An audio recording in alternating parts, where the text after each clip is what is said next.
সাবেক বিশ্বসেরা allrounder Shakib Al Hasan alien নাকি তার চেয়েও বেশি কিছু। তার পারফর্ম করতে দরকার হয় না অনুশীলনের।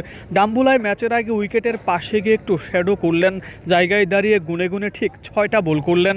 এরপর হালকা ওয়ার্ম আপ, তাতেই হয়ে গেল সাকিবের অনুশীলন। শ্রীলঙ্কায় এসে একদিনও দেখা যায়নি সাকিবকে অনুশীলন করতে, তাতে সাকিবের কী বা আসে যায়।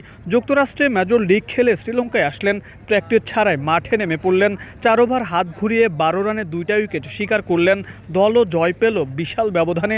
ডাম্বুলায় বল ও ব্যাট হাতে পারফর্ম করলেন। এই সাকিব অনন্য, অসাধারণ। এখনও দেশকে অনেক কিছুই দেবার আছে তার, যদিও সেটা এখন আর সম্ভব না বললেই চলে। তবে সাকিব যেখানেই খেলছেন নামের প্রতি সুবিচার করছেন। ডাম্বুলায় ছোট ভাই হাসান মাহমুদের কলম্বো ক্যাপসকে সাকিবের দল জাফনা কিংস হারিয়ে দিয়েছে 5 রানে। সাকিব আল হাসান, অনেকেই তাকে বলে এলিয়েন, অনেকে তাকে বলে ভিন গ্রহের প্রাণী, এমন কিছু বলাটাও স্বাভাবিক। সাকিব আল হাসান মেজর লিগ খেলেছেন, শ্রীলঙ্কায় এসেছেন। প্রথম ম্যাচটা যে খেলতে নেমেছেন, একটা বল পর্যন্ত প্র্যাকটিস করেননি। 4 ওভারে 12 রান, একটা মেডেন, 2টা উইকেট শিকার।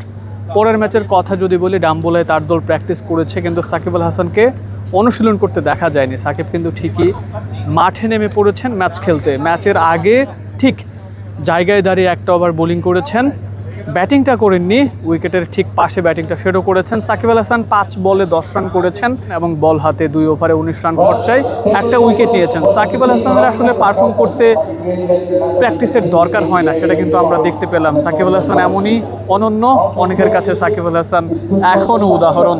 বয়সটা যাই হোক, সাকিব আল হাসানের এখনও অনেক কিছু দেবার আছে বাংলাদেশকে। শ্রীলঙ্কার ডাম্বুলা আন্তর্জাতিক ক্রিকেট স্টেডিয়াম থেকে মোকাদ্দেস হোসেন, ডেইলি ক্রিকেট।